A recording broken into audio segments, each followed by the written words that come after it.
Carol is walking when she drops some money. Marcos picks up the money but returns it, deciding to keep it for himself.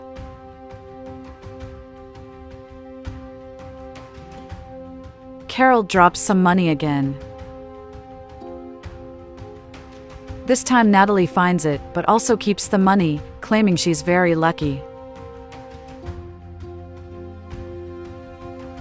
Will is walking, realizing he's close to his destination.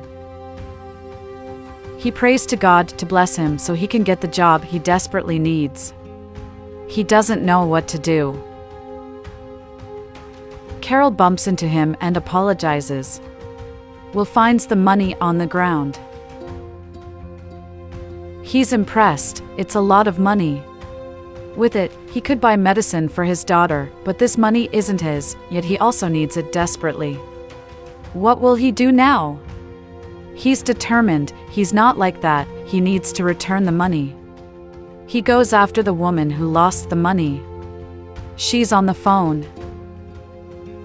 He manages to reach her and tells her that this money fell out of her purse while she was walking, and he returns it. Carol thanks him for it. She doesn't realize how important this money is. It belongs to the company she works for. He's happy he returned it. Carol asks if he came for the job interview. He replies affirmatively. Carol is sure he will do well in the interview. He thanks her for that. They say goodbye. Will greets the people in the room and asks if they are also here for the job interview. They start laughing at Will, making fun of him, not believing that a countryman like him is there for the job. He says yes, he came to participate in the selection process.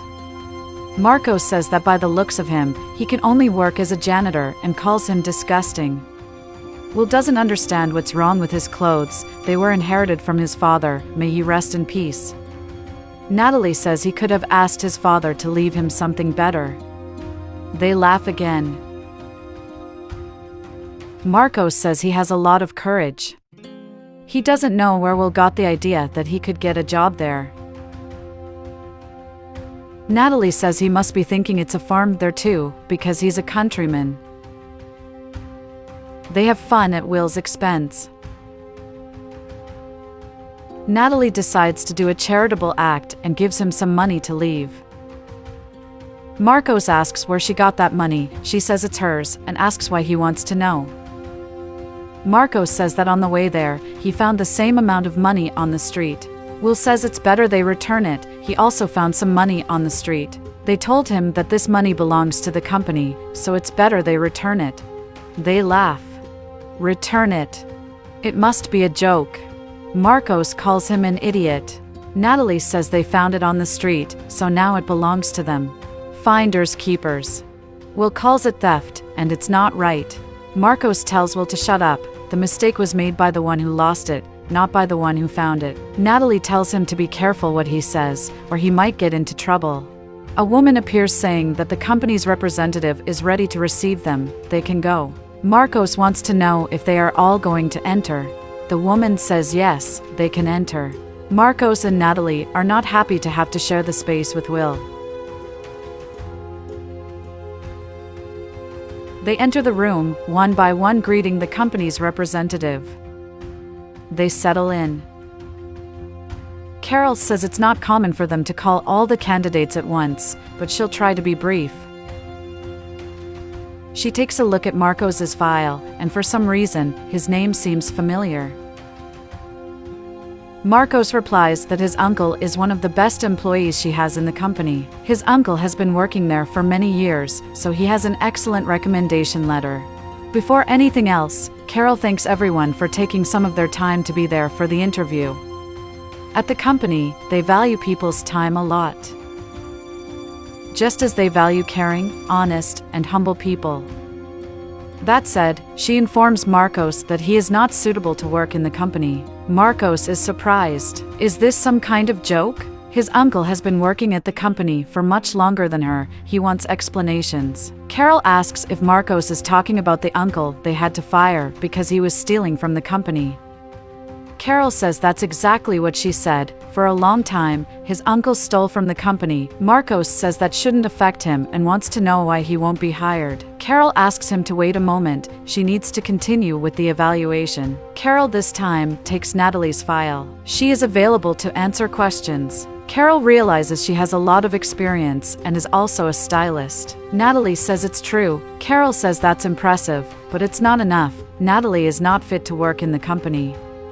They seek honest people there. Natalie wants to know why she can't be hired. Carol says that Natalie may have a lot of experience, but she doesn't have the honesty the company needs. Carol congratulates Will. Natalie wants to know why they are going to hire this filthy countryman instead of hiring her. Marcos still thinks this is a test and demands an explanation. Carol asks why they don't return the money they stole from her. Marcos pretends not to know what she's talking about. Natalie says she doesn't know anything. Carol refers to the money they stole earlier in front of the company. Marcos asks her to stop talking nonsense and explain why he won't be hired. Carol has nothing else to say, she just asks them to leave. Natalie wants an explanation, she thinks Carol owes her that. Carol says that if they refuse to leave, she will be forced to call the police and show what the security cameras recorded.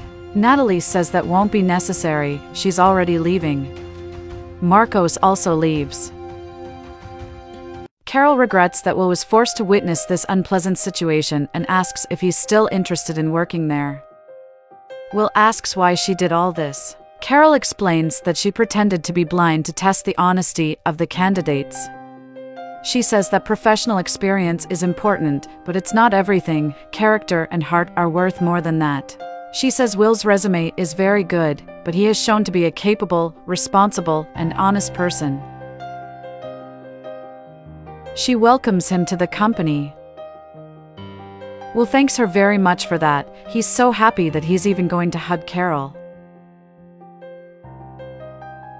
Never underestimate a person and never judge anyone by appearance.